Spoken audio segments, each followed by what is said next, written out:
Pemirsa, masih bersama kami di Presisi Utama. Wakil Kepala Kepolisian Daerah Maluku, Brigjen Pol Mas Samudi, menghadiri kegiatan penanaman 1000 di Desa Waiheru, Kota Ambon. Kegiatan dilakukan untuk mendukung pelestarian lingkungan dan pengurangan emisi gas rumah kaca. Wakil Kepala Kepolisian Daerah Maluku, Brigjen Pol Samudi, menghadiri kegiatan penanaman 1000 pohon yang digelar di Kodam 15 Patimura di lahan aset Primkopat Kodam Patimura di Desa Waiheru, Kota Ambon. Kegiatan tersebut untuk mendukung pelestarian lingkungan dan pengurangan emisi gas rumah kaca. PJ Gubernur Maluku Sadali dalam sambutannya menyampaikan apresiasi terhadap kegiatan ini dan ia menekankan tentang pentingnya keberlanjutan penghijauan. Merealisasikan apa yang menjadi keinginan Bapak Presiden kita melalui Asta Cita. Kalau kita menanam pada hari ini adalah kita mewujudkan Asta Cita kedua, mendorong kemandirian bangsa melalui swasembada pangan dan energi hijau. Untuk itu kami berharap agar pelaksanaan penanaman ini setelah itu dipantau, ada yang mati kita sulam, kita ganti. Sehingga kita harapkan yang kita tanam 1000 itu bisa 1000 pohon itu akan menghasilkan pada ini. Pangdam 15 Patimura Majen TNI Putranto Gatot Trihandoyo memaparkan, kegiatan yang dilaksanakan itu merupakan tahap awal dari program besar Kodam Patimura. Ini adalah tahap awal Pak Pejabat Gubernur, ini tahap awal yang Kodam 15 melaksanakan. Di rencananya kita akan tanam 1 juta pohon di tahun 2025. Tidak hanya di Provinsi Maluku, tapi semua wilayah Kodam 15 Patimura akan kita tanam kurang lebih 1 juta pohon. Kegiatan penghijauan ini merupakan wujud nyata sinergi antara TNI Polri dan pemerintah daerah dalam menjaga lingkungan dan meningkatkan kualitas hidup masyarakat. Melalui penanaman pohon secara masif, diharapkan mampu memberikan kontribusi besar dalam menjaga keseimbangan ekosistem dan memitigasi dampak perubahan iklim. Dari Humas Polda Maluku melaporkan untuk Polri TV.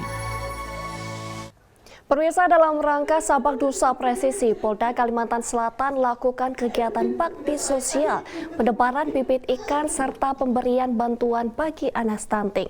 Untuk mengetahui lebih dalam informasinya, di lokasi kegiatan sudah ada personel Humas Polda Kalimantan Selatan, Bribda Rani Wijayanti. Salam presisi, dengan saya Bribda Rani Wijayanti. Pada hari ini, hari Kamis tanggal 9 Januari 2025, Polda Kalimantan Selatan melaksanakan kegiatan bakti sosial dan penebaran bibit ikan, serta memberikan bantuan kepada anak stunting dalam rangka Sambang Nusa Presisi. Mari kita saksikan kegiatannya. Kepolisian Daerah Kalimantan Selatan menggelar kegiatan bakti sosial penebaran bibit ikan serta pemberian bantuan bagi anak stunting di Kelurahan Banjarmasin Timur pada Kamis 9 Januari 2025 lalu. Program Sambang Nusa Presisi ini dihadiri langsung oleh Kapolda Kalimantan Selatan Irjen Pol Rosyanto Yuda Hermawan, Wakapolda Kalimantan Selatan Brigjen Pol Golkar Pangarso Raharjo Winarsadi, pejabat utama Polda Kalimantan Selatan, Ketua Bayangkari Daerah Kalimantan Selatan, para pengurus Bayangkari Daerah Kalimantan Selatan, serta Wali Kota Banjarmasin Ibnu Sina. Pada kegiatan ini, Kapolda Kalimantan Selatan serta Ketua Bayangkari Daerah Kalimantan Selatan menyerahkan langsung bantuan sosial berupa sembako, bibit ikan, serta vitamin tambahan untuk para orang tua dan anak-anak yang ikut hadir pada kegiatan tersebut. Kegiatan hari ini kita ada 3 kegiatan. Yang pertama penyerahan bakti sosial, ini bentuk kepedulian seluruh personil Polda Kalimantan Selatan kepada masyarakat yang ada di Banjarmasin. Karena kita saat ini bertempat di Banjarmasin Timur.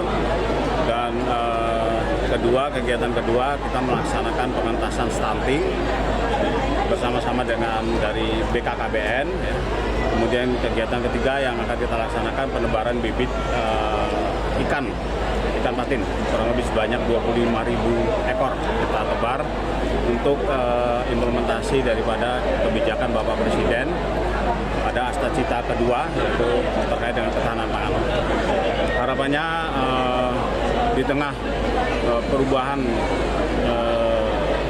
lingkungan strategis saat ini, kita berharap masyarakat mempunyai ketahanan pangan dan masyarakat bisa meningkatkan kesejahteraannya. Ini tentunya tidak lepas terkait juga dengan tugas-tugas Polri, di mana apabila masyarakat kita sejahtera, terpenuhi sandang pangan papannya, tentunya angka kejahatan bisa kita tekan. Ini juga tidak lepas dari tugas pokok Polri tadi. Usai kegiatan pembagian sembako, bibit ikan, dan vitamin tambahan untuk anak, acara dilanjutkan dengan penebaran bibit ikan di keramba-keramba yang telah disiapkan. Kapolda Rosyanto Yuda menyebutkan bahwa tujuan dari kegiatan ini adalah untuk mendukung program Asta Cita Presiden Prabowo Subianto dalam memantapkan pertahanan, keamanan, serta mendorong swasembada pangan, air, energi, ekonomi kreatif, ekonomi hijau, dan juga ekonomi biru. Kapolda menyampaikan ada 25.000 bibit ikan patin yang ditebar. Harapannya, di tengah perubahan lingkungan strategis saat ini, masyarakat memiliki ketahanan pangan mandiri, bisa meningkatkan kesejahteraan, serta menekan angka kejahatan yang merupakan salah satu tugas pokok Polri. Dari Polda Kalimantan Selatan melaporkan untuk Polri TV. Pemirsa, Polres Kediri, Polda Jatim melaksanakan program Asta Cita Pertahanan Pangan menuju swasembada pangan. Polres Kediri telah menyiapkan lahan 21 hektar untuk ditanami bibit jagung. Kapolres Kediri AKBP Bimo Arianto melalui Wakapolres Kediri Kompol Hari Kurniawan memantau langsung pengelolaan dan pertumbuhan tanaman jagung program Asta Cita Ketahanan Pangan di lahan kawasan KRPH Jatirejo, Perhutani Desa Gadungan, Kecamatan Puncu, Kabupaten Kediri, Jawa Timur. Polres Kediri menyiapkan lahan 21 hektar dalam mensukseskan dan mendukung program Asta Cita Presiden Republik Indonesia Prabowo Subianto. Menurut Wakapolres Kediri Kompol Hari Kurniawan, dalam mendukung program ketahanan pangan memerlukan sinergitas antara pemerintah, Polri, stakeholder, dan lapisan masyarakat. Kita dari Polres Kediri bersama dengan Dinas Pertanian, ya, rekan-rekan dari Kompani, kelompok tani, ya, melaksanakan kontrol, ya, proyek adanya program ketahanan pangan di wilayah Puncu, ya, wilayah Puncu, Kabupaten Kediri. Nah, pada hari ini kita sudah melihat ya, tanaman yang kemarin ditanam pada bulan November, dan sudah tanaman jagung sudah mulai kelihatan ya bagus, ya, berbunga, ya. Insya Allah mungkin satu lagi sudah panen, ya. Kita doa bersama-sama. Selain itu, Wakapolres Kediri Kompol Hari Kurniawan dalam kegiatan pemantauan pengelolaan dan pertumbuhan tanaman jagung diharapkan Indonesia dapat sukses dalam program swasembada ketahanan pangan. Tim Humas Polres Kediri Polda Jawa Timur melaporkan untuk Polri TV. Pemirsa, Polda Jawa Timur mengungkap kasus pelecehan anak yang terjadi di sebuah panti asuhan. Tersangka tak lain adalah pemilik panti asuhan tersebut. Pemilik panti asuhan di Surabaya berinisial NK ditetapkan sebagai tersangka pelecehan anak asuhnya. Aksi bejat itu sudah dilakukan NK selama 3 tahun.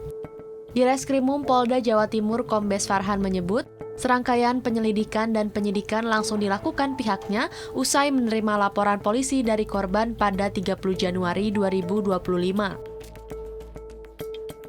Tindak pidana persetubuhan atau pencabulan terhadap anak atau kekerasan seksual secara fisik.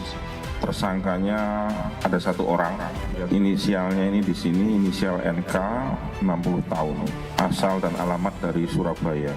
Hasil dari laporan seseorang yang didampingi dari UBK UNER pada waktu itu. Adapun perannya yaitu pertama melakukan persetubuhan dan atau pencabulan terhadap korban. Yang kedua juga melakukan kekerasan seksual secara fisik terhadap korban.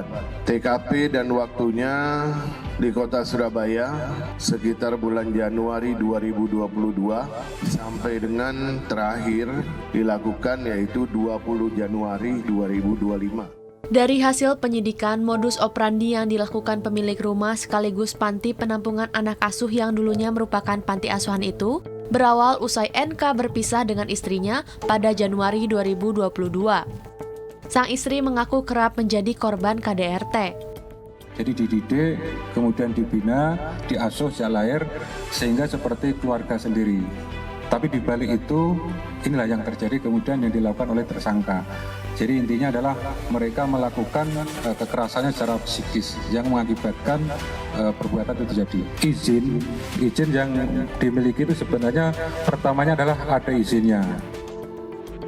Selain mengamankan NK, polisi juga menyita 1 lembar fotokopi legalisir kartu keluarga, akta kelahiran korban, kaos hitam milik korban sebagai barang bukti.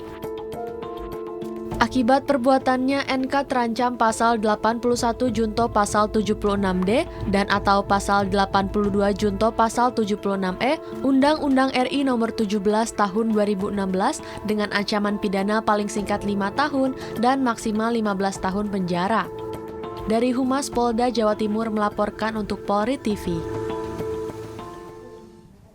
Pemirsa, Polres Jember Polda Jawa Timur menggelar konferensi pers kasus curanmor. Pelaku merupakan suami istri yang melakukan aksinya dengan memalsukan identitas. Polres Jember berhasil mengungkap serangkaian kasus pencurian kendaraan bermotor atau curanmor yang meresahkan masyarakat sepanjang Desember 2024 hingga Januari 2025. Dalam konferensi pers pada Kamis 16 Januari 2025, Kapolres Jember AKBP Bayu Pratama Gubunagi bersama Kasat Reskrim AKP Anggariatma dan Kasih Humas Ibtu Siswanto menjelaskan kasus pemalsuan dokumen kredit yang melibatkan pasangan suami istri asal Kecamatan Sumbersari, Kabupaten Jember. Kegiatan atau perbuatan yang dilakukan adalah mengajukan kredit ke Bank Jatim cabang Balung yang ada di Jember untuk mendapatkan kredit sebesar 750 juta rupiah. Dengan memanfaatkan identitas palsu, pasangan ini mencairkan kredit senilai 750 juta rupiah dari Bank Jatim cabang Balung yang akhirnya terungkap. Tim Humas Polres Jember Polda Jatim melaporkan untuk Polri TV. Pemirsa, kami akan segera kembali usai jeda berikut ini.